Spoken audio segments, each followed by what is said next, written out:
দুরন্ত গতিতে ছুটে আসছে রাজধানী এক্সপ্রেস। এক্সপ্রেস নয়, এটা সুপার ফাস্ট নয়, অল্প পয়সায় পুষ্টিকর খাদ্য। 63581 বর্ধমান রামপুরহাট মেমু প্যাসেঞ্জার সকাল 8টা বেজে। আপনারা চলে এসছেন। Good morning. আমি বর্ধমান স্টেশনের বাইরে দাঁড়িয়ে দাঁড়িয়ে ভাবছিলাম যে বর্ধমান থেকে হাওড়া কীভাবে কম খরচা এবং কম সময়ে পৌঁছানো যায়। মিনিমাম যে লোকাল ট্রেনগুলো হয় মোটামুটি ধরুন 2.5 ঘন্টার মতো টাইম নেয় কড লাইনে, এবং মেন লাইনে তো আর একটু বেশিই নেয়। তো কিভাবে আমি বর্ধমান থেকে হাওড়া কম সময়ে এবং কম খরচায় যেতে পারি সেই প্ল্যানিংটা করছিলাম। বর্ধমান থেকে যে এক্সপ্রেস সুপারফাস্টগুলো আছে সেগুলো 1 ঘন্টা 15 মিনিট 1.5 ঘন্টার মতো টাইম নেয়, এবং ভাড়া মোটামুটি ধরুন 65-55 এরকম ধরনের ভাড়া আছে। এবং কম খরচে কীভাবে যাওয়া যায় সেই প্ল্যানিংটা করছিলাম। চলুন আজকে সেই প্ল্যানিংটা আপনাদেরকে বলি। প্রতিদিন বর্ধমান স্টেশন থেকে 8:35 একটি সুপার লোকাল ছাড়ে, যেটার স্টপেজ বর্ধমান ছাড়ে এবং হাওড়া দ্বারা, কিন্তু ভাড়া হচ্ছে লোকালের ভাড়া 25 টাকা। তাহলে চলুন এই 25 টাকায় কীভাবে হাওড়া যাওয়া যায় 1.5 ঘন্টার মধ্যে আজকে দেখাই। চলুন আজকে ভিডিওটা শুরু করা যাক।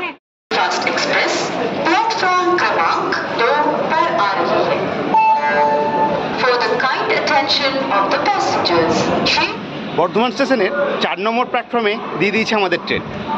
এই যে পিছনে দাঁড়িয়ে আছে ট্রেন, এই ট্রেনে আমাদের আজকে যাত্রা শুরু হবে, এবং এই ট্রেন বর্ধমান ছাড়বে এবং একদম হাওড়ায় গিয়ে দাঁড়াবে। মাঝে অনেক ট্রেনের সঙ্গে দেখা হবে আমাদের। চলুন আজকে সেই জার্নিটা আপনাদের সঙ্গে এনজয় করি। অল্প পয়সায় পুষ্টিকর খাদ্য যদি পেতে চান তাহলে এই 8:35 বর্ধমান থেকে হাওড়া যে সুপার ট্রেন ছাড়ে এটাতেই আপনাদেরকে ভ্রমণ করতে হবে। এর ভাড়া মাত্র 25 টাকা। এই বর্ধমান থেকে হাওড়া পর্যন্ত এই ট্রেনটা 30টা স্টেশন কভার করবে, যার টাইম লাগবে 1.5 ঘন্টা। চলুন আজকে এই ট্রেনের আনন্দ নেওয়া যায়। কড লাইন সুপার নামে পরিচিত। এইখান থেকে 2টো লাইন হয়, একটা কড লাইন একটা মেন লাইন।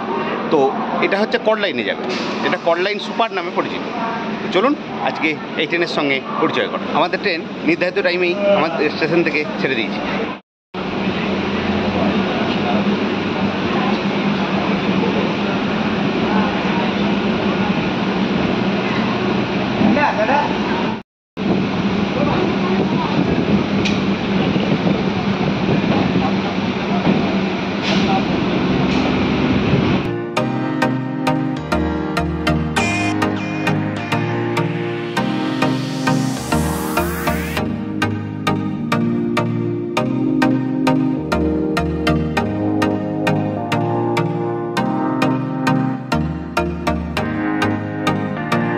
সঙ্গে এখন দেখা হবে 123:02 নিউ দিল্লি হাওড়া রাজধানী এক্সপ্রেসের সঙ্গে। দুরন্ত গতিতে ছুটে আসছে রাজধানী এক্সপ্রেস।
কড লাইন সুপার তার নির্ধারিত টাইমে হাওড়া স্টেশনে 7 নম্বর প্ল্যাটফর্মে তার যাত্রা শেষ করলো।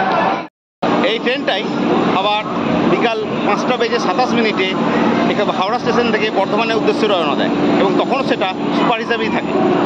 যতটা সম্ভব কভার করার চেষ্টা করলাম। যদি ভালো লাগে লাইক শেয়ার সাবস্ক্রাইব অবশ্যই করে দিন। তাই আজকের ভিডিওটা এই পর্যন্তই, দেখা হবে পরের কোনো ভিডিওতে। Good bye.